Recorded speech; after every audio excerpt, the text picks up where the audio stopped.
Evening, everyone. Sorry for the last minute cancellation of this week's Zera Shimshon after Purim. We had to, due to a mitzvah opportunity that's coming up on Thursday night, I will have to do this one remotely, even though I really was supposed to do it in person. But let's start with Parshat Vayakhel. We are going to do first Jerush number 9, Jerush Tet, in Parshat Vayakhel. That will be the first one we'll do, and hopefully we'll get to do another one as well. So it says, Bidrash Rabbah, the Zera Shimshon says that during this Parshat Vayakhel, as we know, is the beginning of the summary of the building of the Mishkan. And the Midrash Rabbah says on the pasuk Vayas Kol Chacham Lev, and it says Hadaud Ichtiv Mayim Rabim Lo Yuchlu Lechavot Et Ahava Mayim Rabim Elu Umot Haolam Kedichtiv Kahamot Yamim Yehamayun Im Mitkansim Kol Umot Uvatel Et Ahava Sheyesh Ben HaKadosh Baruch Hu Yisrael Inam Yicholim Dichtiv Mayim Rabim Uchtiv V'Ohav Et Yaakov Naharot U'Ishtefuha Elu HaMalchuyot V'chein HaKetuv Omer Et Mei HaNahar Et Melech HaShur Ad Kalishnu.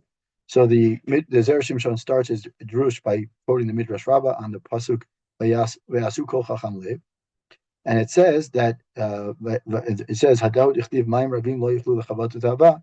The meaning of what is written in the pasuk in Shir Hashim, that many waters Mayim Rabim can extinguish the love, and the rivers can't wash away the love that Hashem has between Bnei Israel and Hashem. So it says Mayim Rabim Elu Amat. Who are the Mayim Rabim? Who are they referring to? They're referring to the rest of the nations of the world.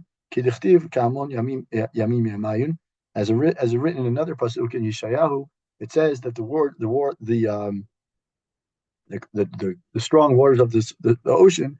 Those are referring to the nations of the world. So obviously the Mayim Rabim from the pasuk in Shir Hashim, which the Midrash started with, is referring to the many nations. Imit Kasim Kol Almot Vatel Ta'ava Sheish Ben HaKadosh Baruch Hu Yisrael.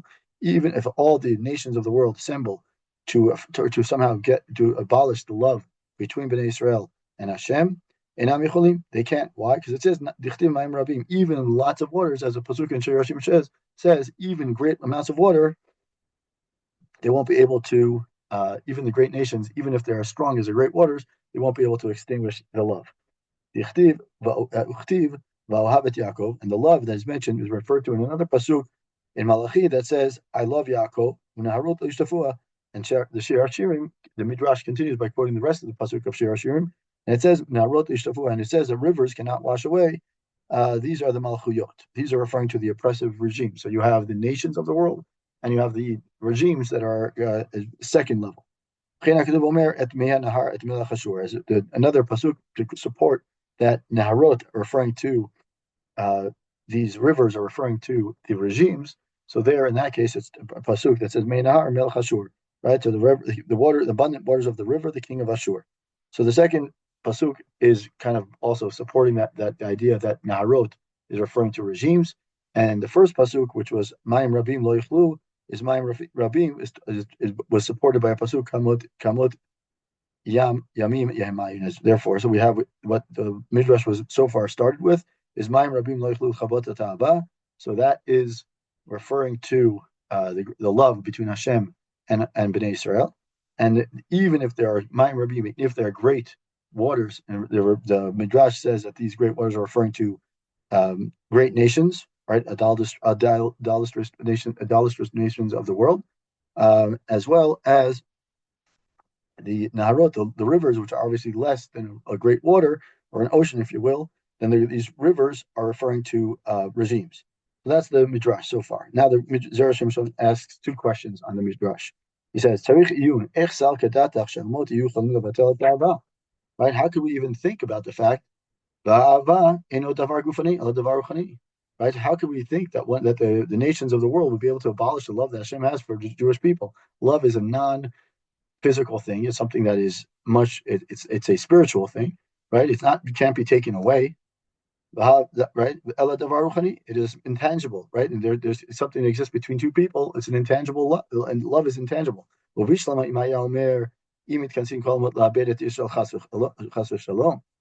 I would understand if the Midrash said that if the nations would gather together and they tried to destroy, God forbid, Bnei Israel, then I'd understand. This is what the Zera Shimshon is saying. Nicha Shapir, that I would understand. Shezehu davar shaya yichol be'adam, right? That's something that the nations of the world could actually do because they could destroy the nation of Israel, God forbid, right? But they can't destroy love. Im lo machmat, right? Davar shaya yichol be'adam. Im lo machmat shakadosh baruch hu lo shavek v'lo yishbok, right? If obviously Hashem will never allow that, but at least it's something that's possible, right? In theory, it's possible. The Zera Shimshon says with force. He says, regard to love, love is a non-intangible thing. We can't get rid. It's inconceivable for the nations to even say such a thing, right? So why would the Midrash even make such a comparison? And the second difficulty, he says,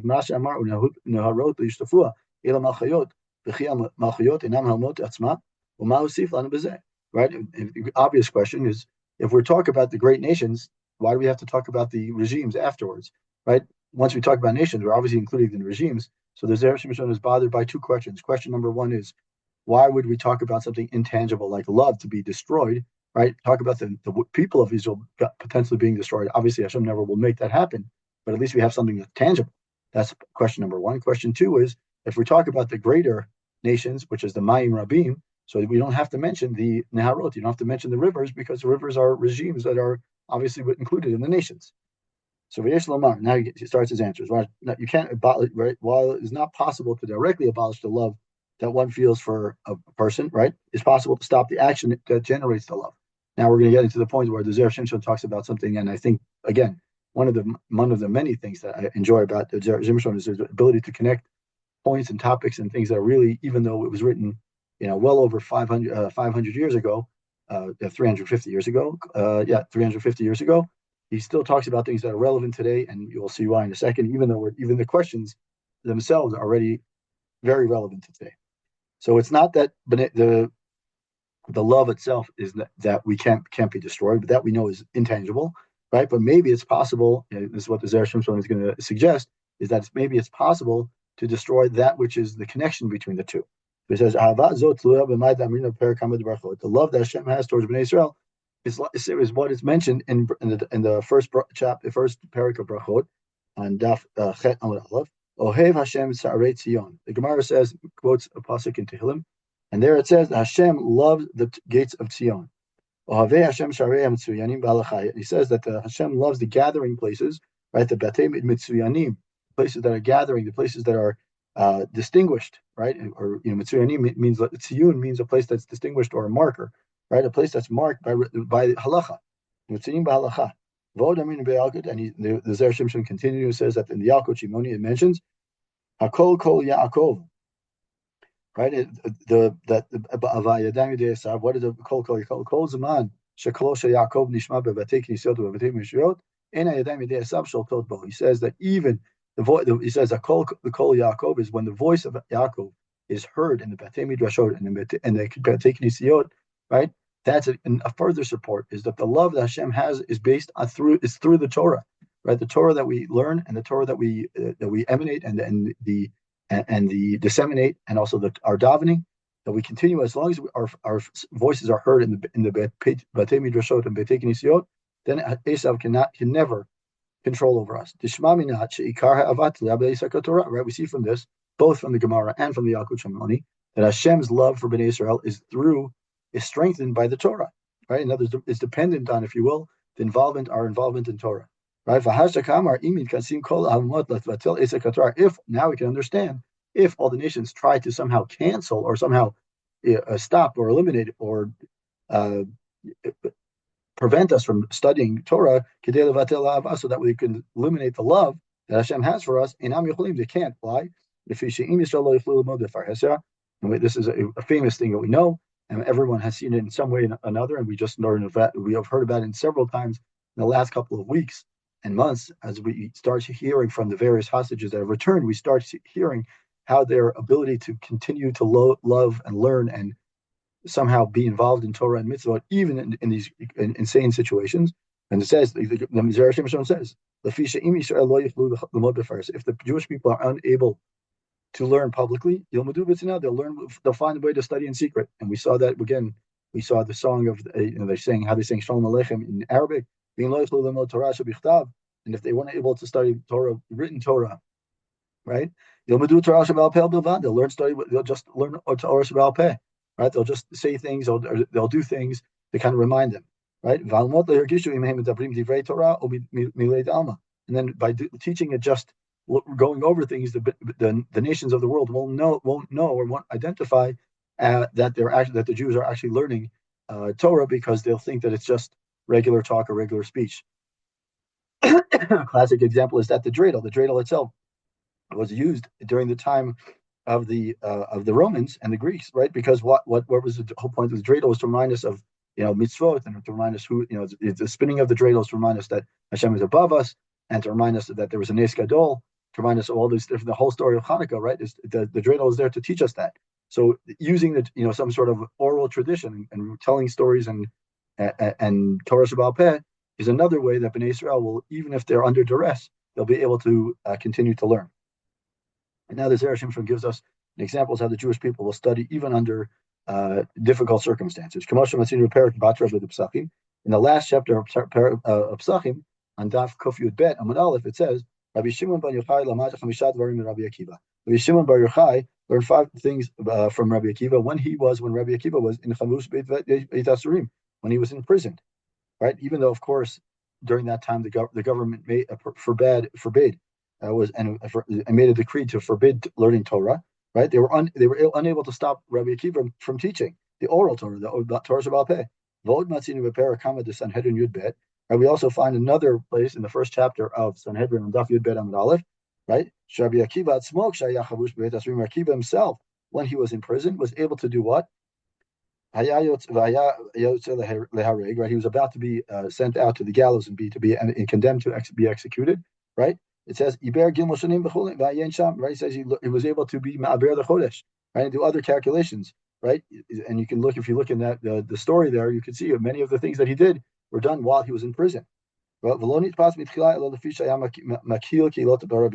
He was initially seized because he was making large gatherings to teach Torah, right? And even though he was teaching large gatherings of teaching Torah during the decree, he was still able to do, even in the prison, he was still able to do find ways to teach Torah. So we see from here 2 examples, one from the end of Masechet Pesachim and one from Masechet Sanhedrin, but also other stories. We also know, like I said, we also know stories of this in modern times where people were able to continue learning, able to observe mitzvot, even in times when it's difficult. And even when there was a story now, I just saw a story where there was someone who survived the Nova festival, and he 2 weeks prior he said, I'm going to keep Shabbat. For 2 weeks he kept Shabbat, and then he decided for some reason to go to the Nova festival, and his mother was nervous, and he said to his mother, just like I kept Shabbat for these last 2 weeks, the 3rd week that he was going to keep Shabbat was Simchas Torah, and he said to his mother, just like I kept Shabbat for the last 2 weeks, I'm going to keep Shabbat is going to protect me from this week. And she didn't know, of course, what he was talking about. And he went, and he was survived, and now he's a full on Baal Tshuva. There's a story going around. You can see it. Rabbi Yossi ben Kisma, Rabbi Chaim Kanievski, there's another story, how in the story there, Rabbi Yochanan ben Kisma rebukes Rabbi Chanina for endangering himself by making large gatherings of teaching Torah. So obviously he gives rebuke for it. But at the end of the day, what do we see? That the continuous, even the Rabbanim and people who in general are willing to put themselves in risk, even during times of decree and times when it's great, they're very dangerous, they're still willing to put themselves at risk. And the nations of the world, and the point here is that the nations of the world can't stop Israel from learning, even in times when they think they can.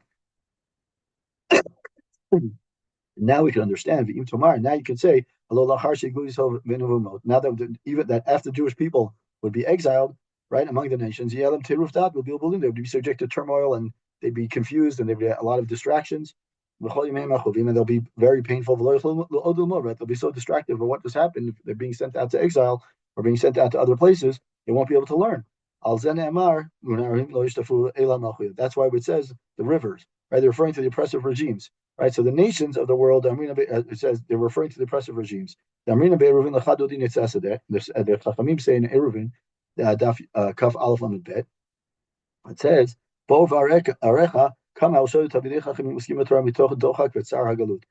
scholars who are studying Torah, even under the duress and the pain and the challenges and the confusion of Galut, that shows us that what we're trying to say here is that while the first pasuk of the Midrash teaches us about the idolatrous nations that forbid the story of Torah. The second pasuk that the Midrash brought, the difficulties of the Jewish people will encounter simply by living under foreign regimes. So now we understand why we have great nations and regimes. The great nations are to teach us that even if when the nations create these decrees and try to prevent us or try to break the love between Hashem and Bnei Israel, that's step one. That's one possibility. And obviously the Mayim Rabim, lo yichlu chavot, right? The Mayim, even in great nations, try to wash away the havad, the love and the connection between Hashem and Bnei Israel. So that's not possible, because even when Bnei Israel are under the decree of great nations, or under the power of under somehow being controlled by great nations, Bnei Israel have a way. They find a way whether to learn Torah in great, like we saw from the stories from the Gemara, or even from modern times. And the second thing is Naharot Oshtafua. Why does it? An answer to his question as to why do we mention the Naharot? So the Naharot are regimes that are outside of Eretz Yisrael potentially, and he's saying is that the Zera Shimshon is that the Midrash brings those because when Bnei Israel are sent out to Galut and we're in these different places and we're confused and uncertain what to do, he says even living under foreign regimes, even there we have stories, and you can see one is from the Gemara of Eruvin Kafal Amud Bet, where we can look, and even when they're living under poverty and in pain, and we see many stories from many over the many years, of hundreds of years and centuries, we see that neither of these of impediments of whether it's great nations that are trying to break the love, or whether we're in situations of galut or situations of decree, either way, Bnei Israel, there's always time, and Bnei Israel always find a way to learn Torah, whether it's Torah of Torah Shebichtav or Torah Sheba'al Peh. What are we teaching us? They're teaching us that there will never be our ability. There will never be a situation in which Hashem, our ability to learn and ability to continue our relationship and love between Hashem and Bnei Israel will never be abolished or be broken, right? Even in spite of life-threatening situations. Right? And he says, if you look in another, or in Jewish 4, Parshat Bamidbar, there's even more, suggesting more of even that our ability, there's more of a strong connection on how that there suggests that the possibility of the oppressive regime storing Hashem's love of the Jewish people. Basically, what in there, even in Bamidbar, the Drush there and Drush Daled, Zera Shimshon continues to show us how that even there are possibilities of somehow breaking up this bond, or breaking up this love and relationship between Hashem and Bnei Israel. It's impossible to do, and therefore we see this is a beautiful connection between Yasu Kol Chacham Lev. Now, why is it specifically around this pasuk? Right? I think it's mostly about the pasuk, that the idea is the Chacham Lev is a person who's smart and has a heart, and the person who's smart and wise, Chacham, in terms of learning Torah, and Lev connected to Hashem.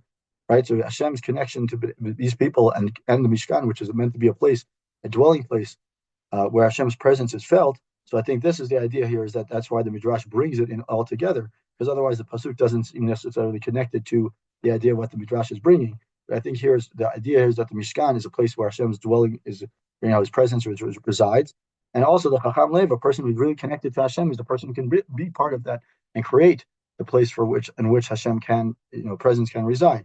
And therefore, it's the love, that unbreakable bond between Hashem and Bnei Israel.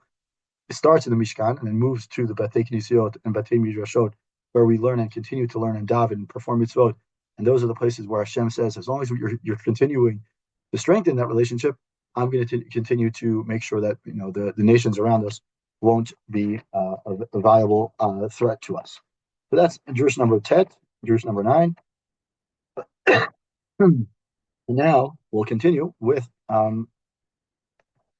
if we look at Jewish number Dalet, Jewish 4 in Vayakhel. So this is another person, right? Is right in general. This is the like I said, the Parshat Vayakhel is talking about the craftiness and the talent that was brought around Bnei Israel, who was involved in building the Mishkan, who was involved in helping make the various parts and the various kelim and the various the parochet, etc., and who was involved. So generally, we know that we have to be in control. Our heart has to be. We have to control our desires, control our interests, things like that. Here it says that the Mishkan, it says right. It says right. So the Zera Shimshon, why they can't be led by their hearts. It says Sher Nasal Liban. When you read it literally, it says Nasal Liban. It means their heart was got carried away. right? That doesn't sound like it's a very positive thing.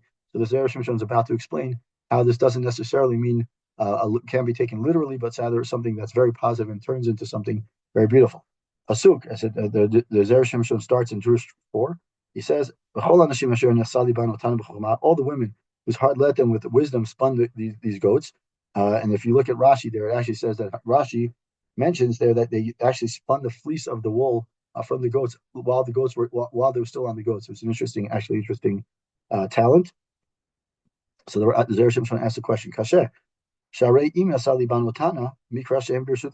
It says if it says their hearts led them, it means that they were controlled by their hearts. It means it's something that it's not positive. Right? It shouldn't be something that's understood as positive. How can we understand this as something? Right? Right? He quotes the Kedid B'Yalkut. He quotes the Yalkut Shimoni. Vayomer Hashem El Libo, and Hashem says in his heart. Tzadikim libam b'rshutam. Right? Righteous people are in control of their hearts, meaning that they control the Yetzer Hara. Shaim and b'rshut libam. But the evildoers, the people who are Shaim, are people who are let their hearts control them.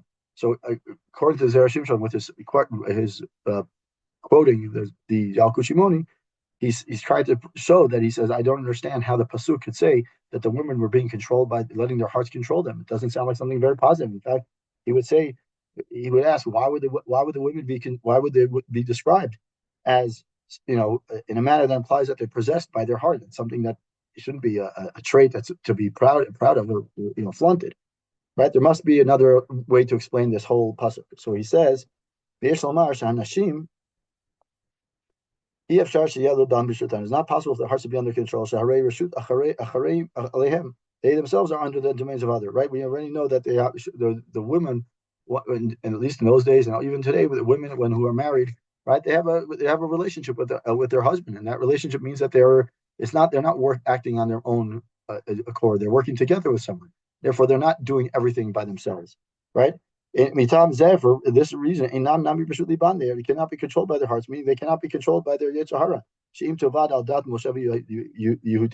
Right? If a woman transgresses the law of the Torah, or she just goes out and does things by herself, right? And right? She may be, her husband, in theory, even today, right? A woman who goes off and decides to do things against the Torah. Her husband has all right to say that he doesn't lose it. She can lose it out, and he can divorce her without any retributions. Although today it's a little bit different, but still, the husband has permission to do that without paying the ketubah. Lo timtza misha, right? She will not then find anyone who would marry her. Why? Because she went off her own way. Right? The Gemara in Kedushin in Daf Zayin and Aleph, it says that a woman generally feel that it's better to live as two together, as a married couple, than it is to live alone. So since women want to remain married, they always will feel some sort of connection and responsibility to make sure that they're in agreement with, at least most of the time, with their husband. Right? It says the Gemara in the Yalkut Shimoni says actually, but it says that the woman is exemplary woman. The Chachamim said the exemplary woman is someone who is, follows the will of her husband, at least agrees with her husband. Right? According to this, the Yalkut Shimoni statement is that the righteous control their hearts, but right. We said that evildoers are controlled by their hearts. Right? You can't be referring to these women, because obviously we can understand the reference to in the pasuk to mean that the women whose hearts led them can't be right. If we can't to those who are, we can't be we can't understand that simply as that that they are. Because they are controlled by their hearts, meaning they have a desire to stay married and stay connected to their husband. So this, what the Zera Shimshon says, explains another way. Here the verse is discussing a craft that requires an extraordinary skill.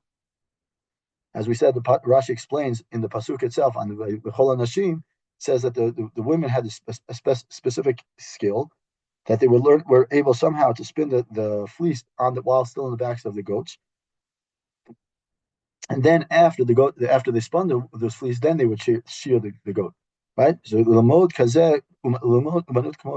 craft like this, it's not dependent on a person's willingness to commit himself to it.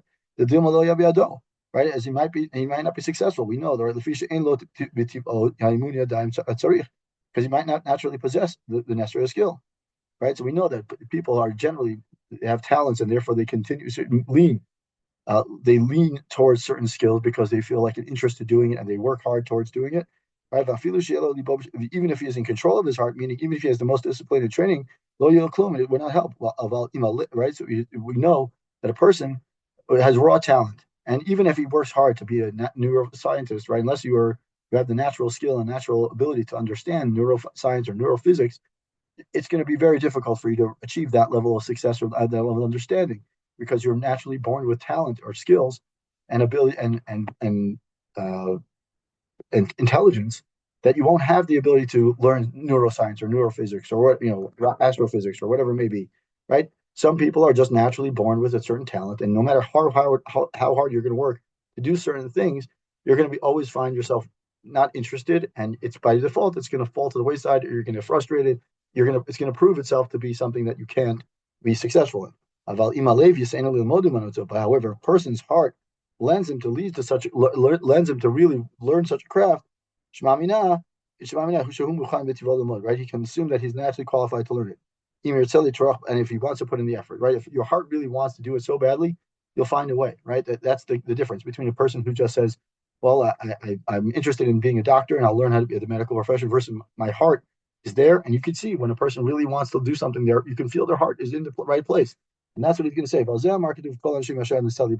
With regards to this talent, it's with regards to this that the pasuk says that the women whose hearts led them. Meaning, with these words, the Torah is trying to teach us that only those who felt the natural tendency towards the task of weaving these goat hairs undertook it. For if it is often not worthwhile for a person to undertake craft, unless the person is driven by their heart. So it's not that he's literally saying that the heart was in control of them, but rather what the Zera Shimshon is trying to say here is that the women who did this specific unique craft, their heart was the one that was driving them to do this because they realized the greatness and the ability to really take this and put it into a directed towards kedusha. And in fact, the Chovot HaLevavot mentions this idea as well. We look in Shar HaBitachon of the Chovot HaLevavot, chapter 3. We see that a person can determine which talent, which skill, and which career he should take based on the fact his natural tendencies, right? If a person feels naturally attracted to or inclined to be a specific profession, that is the path he should choose, right? In other words, the point is that a person should be working towards something when he feels a natural inclination. He says, my talents are there, right? So a person who's talented and feels that his talents can be used properly and his heart is right in the right place, his heart carries him towards it. And that's what the Zera Shimshon is saying is, it's not that you shouldn't understand it as Nasali Bam. You could understand it, take it as a way that maybe it might be not so positive, that the heart is taking them, lifting them up and they're out of control. I mean, their heart is controlling them in a way that's, according to the Yalkut Shimoni, is not a positive thing. But here, the Zera Shimshon is saying is that these people allowed their heart to take them, that they were so uniquely inspired by this idea of doing something so unique that they were willing to work hard towards it. They were willing to do something, take their talents, and willing to do it for the purpose of the Mishkan. So, B'ezrat Hashem, from the first Torah we did, we should learn the idea that learning Torah and strengthening our relationship with Hashem by learning and through davening and being in places of Torah at all times, because the stronger the Torah we have, the stronger the relationship we have with Hashem, the stronger Hashem's ability to protect us in many ways. And the second one is we have to see that our talents, we should use our talents in the right ways. Well, just like the women did, they used their talents in the right ways for Hashem Shemaim, and their hearts allowed them to inspire them towards doing the right thing, towards doing avodat Hashem and helping build a Beit HaMikdash. So too, we should channel our hearts towards that kind of service and avodat Hashem. Shabbat shalom, everyone.